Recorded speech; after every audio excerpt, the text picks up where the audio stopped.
because Geely happened. Now, I'm thrilled to see audience here. This is amazing. Not always the case. Who here saw the flyer for tonight's show? Make some noise. All right, to some of you newcomers, did you come to this show actually expecting to see Steve from Blue's Clues performing? Like, I'm just saying, I love that ad, but I'm like, oh dear, we are setting some people up for like more disappointment than they're actually gonna get. No, it's cool. I'm used to getting it, folks. For those people who do not know, Steve Burns was the host of a show called Blue's Clues back in the 90s. To tell you what, just ask your kids. Okay, from the looks of it, some of you ask your grandkids. But either way, I have actually been mistaken for Steve Burns on a couple of occasions. Like the first time it happened, I was like, no, I just look a lot like him. And then the second time I was like, yeah, I'm gonna let you have it. You seem like you need the victory. And folks, I just imagine he ran off to see his friends like, guys, I just saw Steve from Blue's Clues at an open mic in Atlanta in the middle of the day. His career must really be in the dumps. Yeah, sure it is, kid. Like, folks, I get it. I look like every bald white man with glasses. And I love that people say that like they're just expecting it to be the first time. Like, Pete, you look like Moby. Never heard that shit before. Pete, you look like the dean from Community. Okay, folks, that one doesn't even make sense. The dean from Community is a creepy weirdo with an annoying voice who's constantly dressing up in elaborate costumes. Never mind, that one's actually kind of perfect. All I want from life is to be so famous that other bald white guys with glasses are told, hey, you look like that one Augusta comedian who never performs in Augusta. And I'll be like, mission accomplished. Let's make some noise for Augusta, everybody. Make some noise. All right. Who here is from Augusta? Born here. All right. I saw like one other person like, yeah, kind of. They're from Evans. It's fine. No, I love Augusta. It's like if they took the most economically depressed block of Atlanta, put it on a golf course, and just called it a city. No, but I do love a lot about Augusta. Like, for example, this is the cultural center of the Central Savannah River area. Take that, Aiken! Like, I mean, think of all the great icons that came from this city. Like James Brown, the hardest working man in show business. And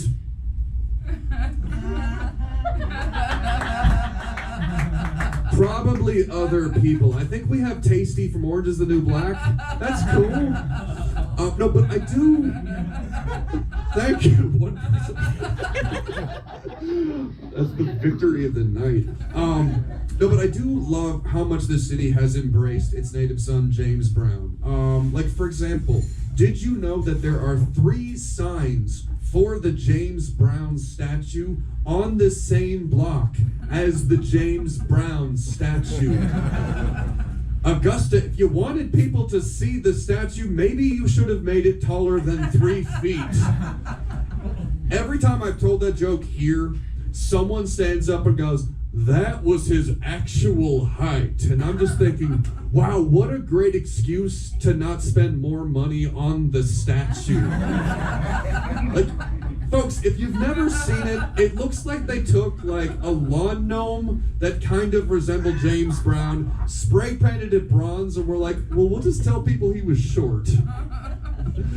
Oh, goodness gracious. No, but Augusta really is the second best city in Georgia that begins with an A and ends with an A. Take that, Alatoona. Is that really a place? I'm not from the South. I'm just guessing. It sounds like, you know what? Speaking of which, what is with cities in Georgia having Greco-Roman names? Like, it's weird, right? Like, we've got Athens, Rome, Atlanta, Augusta, Helen, Sparta. Like, were the founding fathers in England thinking, which of our new territories evokes the birthplace of Western civilization? How about this backwoods swamp filled with hillbillies? Socrates would be so proud is what I'm saying. Now, Augusta's name actually comes from a Latin phrase, which means fine for a week. Fun fact, folks, that week is never PGA Masters Tournament. Now, the word Augusta, used in a sentence. A gust of wind could blow over most of the buildings downtown. It's okay, they're empty anyhow. Now, I do really want to thank Happy Bones wherever he is, probably smoking. Oh, there you are. I wasn't smoking weed. You took a break from me. Thank you so much. I just want to say thank you so much for this opportunity to perform here for these great people tonight. Happy Bones called me up and was like, hey, Pete, do you think you could perform for 30 minutes? And I was thinking to myself, if I can perform for more than 30 seconds, I'm already proud of myself, folks. For the rest of you, that was a joke about premature ejaculation. Aren't you glad you brought your daughter here tonight? No, but I definitely agreed to do this because I saw it as a win-win situation. Like, if I'm funny here tonight, everyone's entertained, we have a good time. And if I really bomb, all of the aspiring comedians can be like, oh, that guy won a competition here? Man, there is hope for anybody, am I right? Like, comedians, trust me, nobody here can set the bar lower. My name is literally Bar Low. Folks, I heard that joke once before I joined the Army and 9,000 times since joining the Army. I don't know what asshole in Ellis Island came up with that, but I hope they're turning in their grave right now, just laughing their ass off. I'll give it some pause. Speaking of bars that are low to the ground, make some noise for Fox's Lair, everybody. This is one of the things I truly love about Augusta. Like, for starters, this place is the only bar I've ever been to that sells my favorite beer. It's the banana bread flavored beer. What in the name of Peeps flavored Oreos is that about? Like, folks, every time I drink that banana bread beer, I just imagine its conception. Like, somebody was like thinking to themselves, I love banana bread, but I'm also an alcoholic. How can I combine my two great passions? And it was just born here. And like, folks, I think I'm the only one who ever orders it, so I'm definitely putting somebody's kid through college. Like, another thing I love about Fox's Lair, they are normally closed on Mondays, but they opened up just for us so that comedians all around the CSRA can continue to disappoint their parents. Thank you very much for that, Fox's Lair. Speaking of parents, what kind of stand-up comedian wouldn't? Make some noise if you have or had parents. Kind of figured I'd have a soft landing on that one. Now, make some noise if you did or if you do get along with your parents or did. I love that because it's a slightly rockier landing. It's like, yeah, their ghosts might be haunting me right now. I gotta pretend. Now, folks, my parents have some very strange priorities. Like, I told my parents that I wanted to get a dog, and my mom said, oh, honey, no, you cannot get a dog. You work such long hours. Dogs require constant love and attention. You know what you should do instead? You should have some kids. And I'm just like, cool, that explains so much about my upbringing. Thanks, Mom. Now, my parents are very different people. My mom is a retired speech therapist from Wisconsin, hence the ridiculous accent from earlier. My dad is a passive-aggressive beanbag from Ohio. Sorry, the Ohio part was redundant. That just describes the entire state. My mom, oh, that's right, you're from Toledo. You have my sympathy. Holy mackerel. If there's any city that Augusta looks down on, it's Toledo. Holy mackerel. Augusta at least used to be good. Like, I'm saying, folks, if you're from Ohio, like, everybody in Michigan's like, man, we dodged a bullet with that one, and we have Detroit and Flint.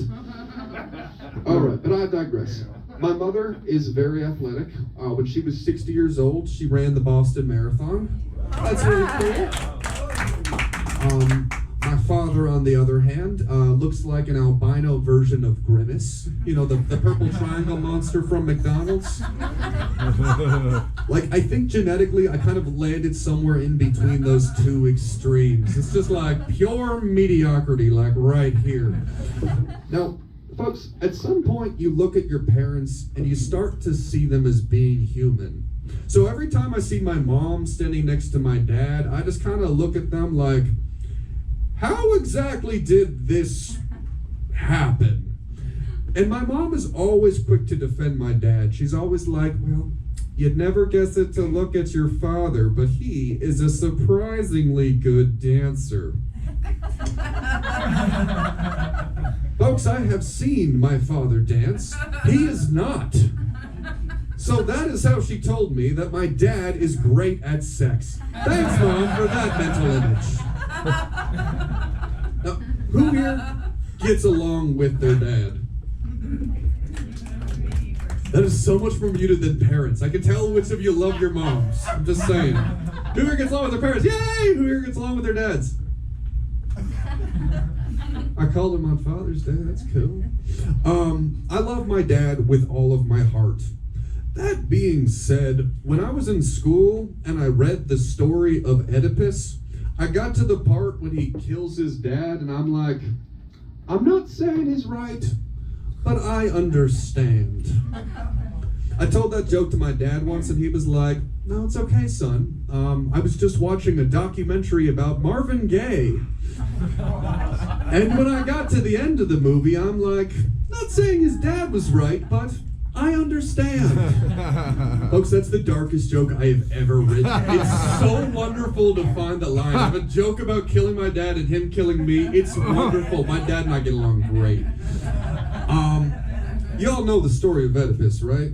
Yeah. Like the story about a man who mistakenly kills his father and then mistakenly kills his mother and then gets this like the best surprise ever. It's like the original M. Night Shyamalan twist. No, something has always bugged me about that story, and not the murder and incest part. How old was Oedipus's mother when he was born? Like, I'm just saying, like, he married her when he was a grown man. So, like, was he, like, really into older ladies? True story, I told that joke at an open mic once, and it landed about as well as it's doing right now. And someone in the audience shouts out, she was 14. First off, that's a weirdly specific fact just to have off the top of your head. Second, who the fuck was Oedipus's dad? Drake?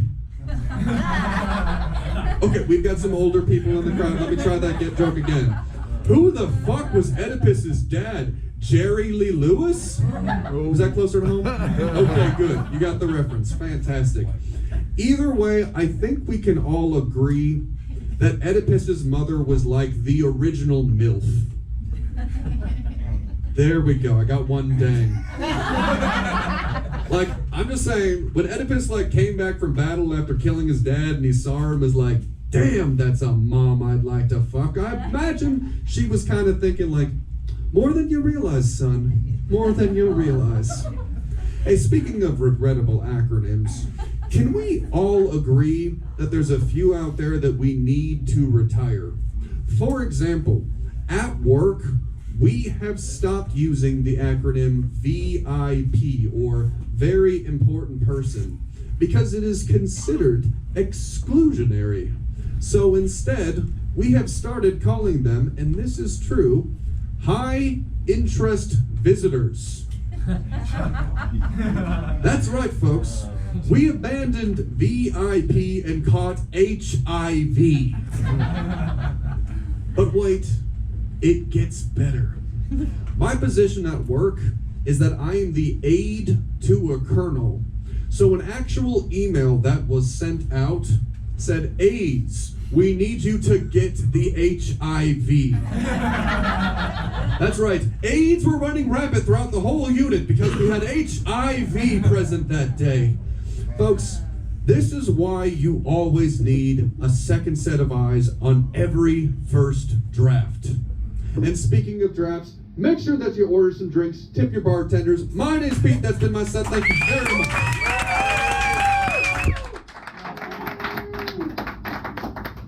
Hell, y'all give it up for Pete Hub. Pete Barlow one more time. I got him that those suspenders and that bow tie, by the way. You know what I'm saying? Because I'm just a real good guy like that. You know what I'm saying? But I selfishly started doing this because there's no place in Augusta for us comedians to really work out stuff, and so I was like, well, let me be selfish and.